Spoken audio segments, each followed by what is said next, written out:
Ilang araw na nakakalipas mula nang iuwi ni Mr. Montalbano si Miguel. Ngunit hindi pa rin nagbabagong pakikitungo ni Tanya rito. Kung ano-ano na lang ang napapansin niya sa binata. Hindi ko gustong buhok mo. Puna niya rito minsan habang pinagmamaneho siya nito. Para kang sanggano. Kinapa ni Miguel ang humahaba ng buhok. Anong paki niyo sa long hair ko? Sabi nito sa himing ni isang kanta. Hindi, biro lang ma'am. Hayaan niyo't magpapagupit na ako. Inirapan niya to.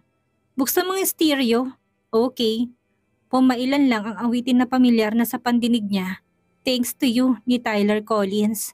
Sumandal si Tanya at pinikit ang mga mata. Sa unang pagkakataon ay sinasapuso niyang kanta. May ibig itong sabihin o ipahiwatig sa kanya at nabuo sa imahinasyon niyang mukha ni Miguel. Dapat ba siyang magpasalamat sa binata dahil unti-unti itong ginigising ang kanyang puso't damdamin? Minulot niyang mga mata at nakita niya si Miguel sa rearview mirror. Ang tingin niya ay lalo itong nagiging gwapo habang patuloy niyang pinagmamasdan. Hindi sinasadyay na patingin din si Miguel sa salamin at sandaling nagtamang kanilang mga mata. Umiba ng tingin si Tanya. Pinamumulahan ng pisngi. Tumingin siya sa labas ng bintana at napamulagat na mapagtantong iba ng kanilang dinadaanan. Lampas na tayo! Sigaw niya. Napapreno ng malakas si Miguel. Saan ba tayo? Sa Ayala. Ma'am naman, ang dami niya yatang iniisip. Tukso nito. May ngiting sumilay sa mga labi ni Tanya. Buisit ka, ikaw yun, sa loob-loob niya. Ang opisina ng kanyang ama ang sadya ni Tanya. Nakabuntot sa kanya si Miguel na bitbit ang mga gamit niya. Hello, Ma'am Tanya. Bati ng sekretarya ni Mr. Montalbano. Hi, Ania. Ang pogi na kasama niyo. Boyfriend niyo siguro, no? Bagay kayo. Pinandilata niya ang sekretarya. Hindi ko siya boyfriend, madiin niyang sabi. Maliligaw? Hindi rin. Ano? Driver.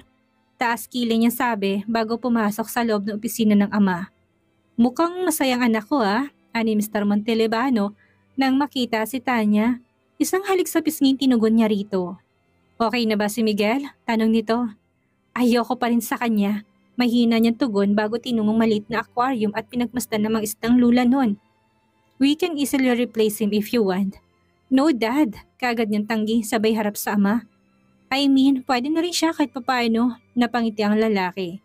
Kung minsan hindi ka maintindihan anak, pabago-bagong isip mo. Dad, bago pa mapahabang usapan natin, yung sadya ko. Check or cash?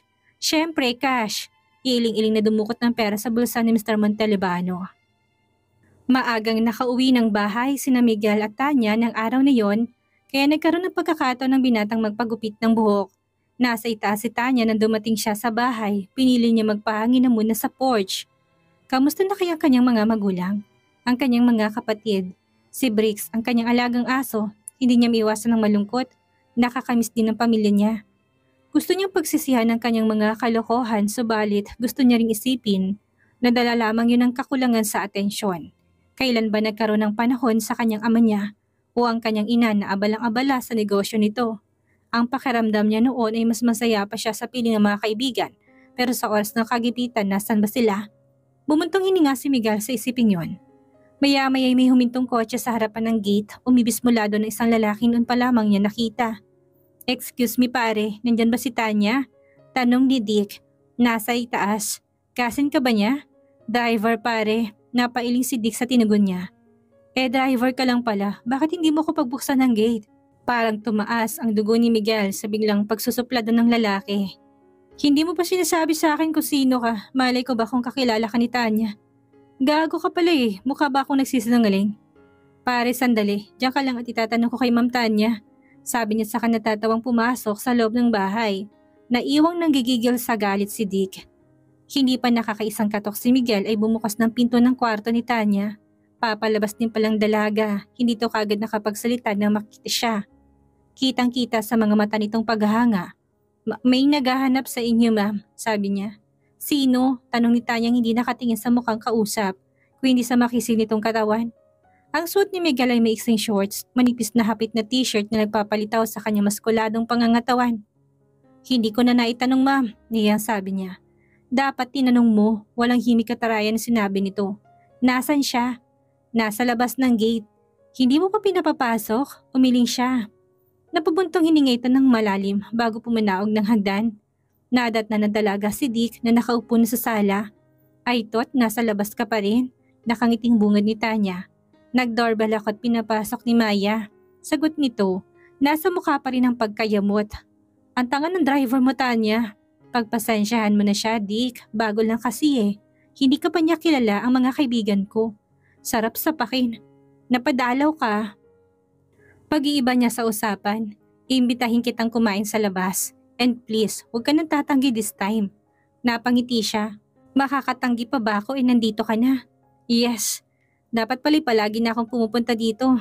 Okay, magbibihis lang ako. Tumalikod na si Tanya tumakyat ng hagdan, nakasunod ang mga mata ni Dick sa magandang hubog ng kanyang katawan. Ano? Isasama natin ang driver mo? Malakas ang tinig na tanong ni Dick nang makitang bihis na rin si Miguel. Yun ang gusto ni Papa eh. Nakangiting tugon ni Tanya, ang totoo siyang may gustong isama si Miguel. Ang ganda-ganda ng dalaga sa suot na bestida pero hindi yun para kay Dick, kundi para kay Miguel. Hindi nga niya maintindihan sarili kung bakit gusto niya maging maganda sa paningin nito. Gayong hindi naman itong date niya. Marahil ay gusto lamang niya patunayan dito na maganda siya. Tanya, hindi natin siya pwedeng isama, sabi ni Dick. Kung hindi kasama si Mig, hindi na rin ako sasama, madi niya sabi. Napangiti si Miguel na noon ay nasa porch na at naghihintay na lamang sa dalawa. Walang nagawa si Dick kung hindi ang pumayag sa nais na mangyari ni Tanya. Nagbubunyi ang isip ni Miguel at pati ang kanyang puso. Hindi gusto ni Tanya ang masyadong cozy na lugar dahil hindi naman sila magkasintahan ni Dick. Kaya sa kamayan sila humantong. Siyempre pa, kasalo sa mesa si Miguel. Terrible. Pabulong na sabi ni Dick habang kumakain. What did you say? Tanong ni Tanya. I said delicious. Antipatiko, brusko, mayabang at playboy ang dating ni Dick kay Miguel. Hindi niya gustong pagmumukha ng lalaki. Marami na siyang nakilalang iba't ibang uri ng lalaki at isa si Dick sa pinaghihinalaan niyang hindi gagawa ng mabuti. Panay naman ang pukol ng matatalim na tingin ni Dick kay Miguel. Noon pa man sana balak pumapal ng lalaki sa nililigawan na bulilyaso pa. Saan mo napulot ang driver mo, Tanya? May hinang tanong ni Dick. Bakit? Gwapo ba? Tanong ni Tanya pagkaway napahinto ito sa pagsasalita. Medyo pinamulahan ito ng pisngi nang bumali ng tingin kay Miguel. Not really. Medyo wala lang akong tiwala sa pagmumukha niyan. Alam mo naman ang mga panahon ngayon. Maraming nagkalat na mga manloloko at ginagamit ang mukha para sa pagkukunwari. Lalo pat maraming competitors ang daddy mo. Gusto nang upakan ni Miguel ang lalaki. Kung hindi lang siya nakapagpigil na ibulalas na niyang tunay na pagkatao. May isasagot sana si Tanya ng isang babaeng lumapit sa kanilang mesa. Biglang naumid ang dila ni Dick nang makitang babaeng mukhang anak mayaman din. Dick, nahuli rin kita! Nakapamewang nabati ng babae. Leslie. Who is this woman? Tanong ng babae ng mga mata na katuto kay Tanya. She's Tanya, a friend. Nanginginig na sagot ni Dick. Is that true? Baling ni Leslie sa dalaga. Yes, kaagad naman tugon ni Tanya. At para maniwalang babae, dinagdagan niya ng kasinungalingan. He's my boyfriend, tinuro niya si Miguel. Really? Sabi ni Leslie. He's a handsome guy. Ngumiti na to. I'm sorry, akala ko kasi. No, it's alright. Pinilit ngumiti ni Tanya kahit nainis na siya kay Dick. Kung pwede lang niya itong sabunutan, ginawa na niya. Are you Dick's girlfriend? Yes. Pinagpapawisan na si Dick ng titigan ito ni Tanya hanggang tenga naman ang ngiti ni Miguel. I guess kailangan mo na sumama sa girlfriend mo, Dick. Sabi ng dalaga kapag daka. That's right, Dick. Dugtong ni Leslie. Samahan mo na ako sa pupuntahan ko. Akala ko nang bababae ka na. Marahang tumayo si Dick. I'll explain this some other time, Tanya. Pabulong nitong sabi sa dalaga. We have to go. Sabi ni Leslie sabay hawak sa brasa ng nobyo. Pagkuway, bumaling ito kay Miguel. Know what? I believe we'd met before. Nakamata lang si Miguel, natatawa naman si Tanya, tumalikod na paalisin na Dick at Leslie. Nang biglang bumalik ang babae. I remember, tanong ni Leslie. Father mo si Manuel Perez ng Perez Telecommunications Company, hindi ba? Nabigla si Miguel, kilala pala siya ng babae. Maaari nakilala siya nito sa isang party. Sa kabiglaan ni napatangon na lamang siya nang makaalis ang daloy sa na pagbunghalit ng tawa si Tanya. Perez raw, ikaw? Anak na COB na pinakamalaking telecommunications business sa bansa. She must be out of her wits. Napakamot lang siya ng ulo. Hay nako, baka uwi na nga. Natatawa pa rin sabi ng dalaga. Oh, driver na Perez Air, tayo na. Iling-iling na napagtiunan na si Miguel. Mabuti na lang at hindi yun sineryoso ni Tanya, sabi niya sa isip. Mag-aalas 10 pa lamang ng gabi nang makarating sa bahay sina Miguel at Tanya. Nang may paradang kotse ay umibis kagad ng binatang pinagbuksan niya ng pinto. Akmang tatalikod na siya ng, "Ma'am," tawag ni Miguel. Kagad siyang humarap dito at nang magtamang kanilang mga matay walang makapagsalita sa kanila. Biglang umiba ng tingin si Tanya. "Bakit?" "Naiwan ni Dick yung kotse niya," nakangiting sabi ni Miguel. Saka pa lamang napuna ng dalagang isang kotse sa garahe. Sadyang pinaiwan niya yun nang umalis sila dahil kotse niyang gustong gamitin ni Miguel. "Tsak na babalik yun bukas," tugon niya. "Wala akong pasok bukas kaya hindi kami magkikita sa ospital. Ayoko makitang lalaking yun. Sabihin mong wala ako pag pumunta siya dito." "Oho, at pakisabi na rin kay Mayat sa ibang katulong." "Oho." Tumalikod na si Tanya pero bigla siyang pumihit. "By the way, I like your new haircut," sabi niya bago nagtuloy-tuloy sa loob ng bahay. Sandali natigilan si Miguel kapag kuway kinapaka pa nitong buhok. "Kanina yung isang kotse sa garahe, Mig." Hindi ba lubusang nakakapanawag ng hagdan si Miguel nang usisain siya ni Mr. Montelibano. Magandang gising niya ng umagang iyon. Hindi pa rin nawala sa isip niyang papuri ni Tanya sa kanya na nakaraang gabi. "Kay Dick, sir," tugon niya. "Sinong Dick?" "Kasamahan po yata ni Ma'am Tanya sa ospital." "Hindi ko pa ata nakilalang lalaking yon. Saan kayo pumunta kagabi?" Nakalapit na si Miguel at kaagad na naupo sa kaharap na sofa ang kinaupuan ng matanda. "Kumain ho kami sa labas kasama si Dick. Manliligaw yata yun ni Ma'am Tanya. Ang kaso nabuking namin na may girlfriend na pala." "At muntik ng malokong anak ko, ganun ba?" "Parang ganun na nga, sir," napailing si Mr. Montelibano. "Dapat nga sigurong palagi kang kasama sa mga lakad ni Tanya. Sa panahon ngayon, hindi mo alam kung sino mapagkakatiwalaan. Alam mo naman yung anak ko, madaling magtiwala. Palibasa'y wala pang masyadong experience. Masyado kasi siyang subsub sa pag-aaral, kaya nga nung sinabi niyang gusto niyang magdoktor ay hindi na ako tumanggi. Kahit hindi yan ang gusto ko para sa kanya. Alam mo na, may mga negosyo kung dapat na ipamahala sa kanya." Mahabang kwento nito, biglang tumunog ang buzzer ng gate. "Sandali lang ho, sir," sabi ni Miguel bago tumakbo palabas ng front door. Nasa labas ng gate si Dick. Si Tanya, tanong kagad ng lalaki. "Wala siya, umalis." Kunot noong paklinyat sa binuksan ng gate. "O ayan, pwede mo nang kunin ang sasakyan mo." Gusto kong makausap si Tanya. Pangungulit ng lalaki bago tuloy-tuloy na pumasok sa loob. Bigla itong napahinto nang makitang nakaupo sa sala si Mr. Montelibano. "You must be Dick," bungad ni Mr. Montelibano. "Yes, I am, sir." "Anong kailangan mo sa anak ko?" Walang ngiting tanong nito. "Wala ho, magpapaalam na ho ako." Kandautal na sagot ni Dick. Pagkasabi noon ay kagad na itong tumalikod at umalis. "Saan tayo magkikita-kita?" Excited na tanong ni Tanya kay Cathy. Magkausap ang magkaibigan sa telepono. "Sa bahay ni na Precious," tugon ni Cathy. "Remember the place?" "Ah, yeah." "So doon gaganapin ang reunion ng barkada?" Nakahiga siya sa kama at nakapantulog na. "Sino-sino naman ang pupunta?" "Malalaman natin mamaya. Kakatawag lang sa akin ni Precious." Biglaan nga dahil Annabelle's leaving for States next week. "O sige, pupunta ako," desisyon niya. Matagal-tagal na rin niyang hindi nakikita ang ibang mga kaibigan. "Ano, dadaanan mo na lang ako dito?" "Hindi po pwede, kasama ko si Troy." "Troy Azucena? Kayo na ba?" "Tanya naman, nanliligaw pa lang yung tao. Hindi ba't nasabi ko na sa'yo yung last time?" "Just teasing," natatawa niyang tugon. "Isama mo na lang si Pogi para may escort ka." Mungkahi nito.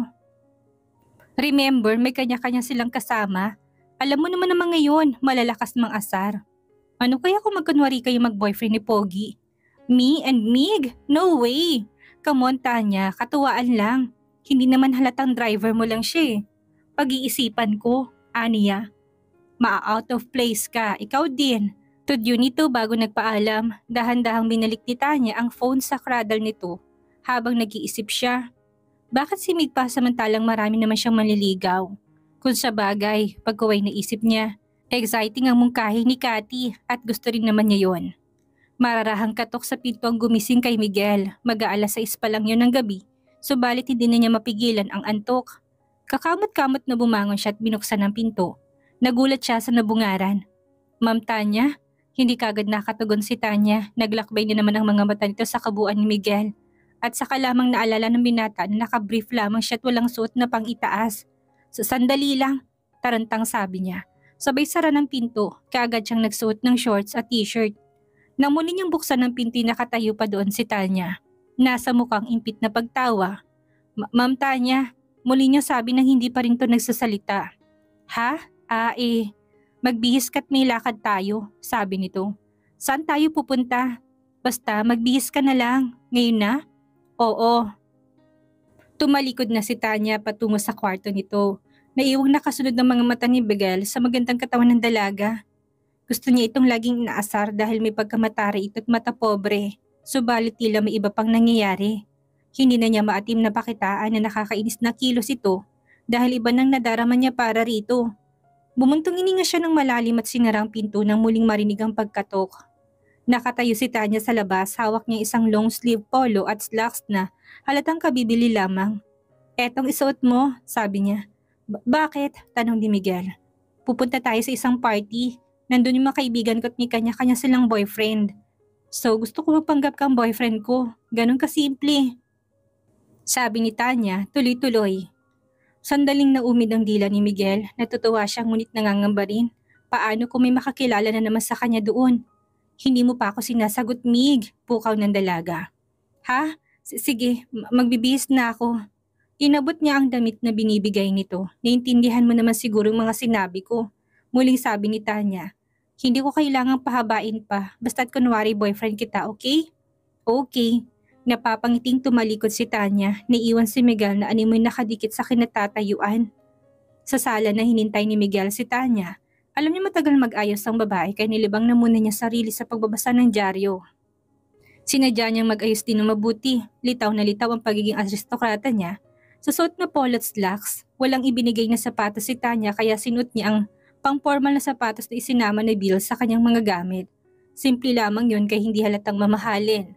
Binuklat-buklat niyang dyaryo. May nakalathala doon na umagaw sa kanyang pansin. Miguelito Perez, son of Manuelito Perez, chairman of the board of Perez Telecommunications, is missing. Anyone who can give information leading to his whereabouts will be given a reward. Kagad na tiniklop ni Miguel ang dyaryo. May kasamang litratong advertisement at halatang halata siya yun sa suot niya ngayon. Balak niya magpalit ng damit nang biglang dumating si Maya. Mig, lalo kang pumogi, kinikilig na sabi ng babae. Saan ka pupunta? Bakit ganyan na suot mo? May pupuntahan kaming party ni Tanya. Pinahiram niya ako ng may isusuot.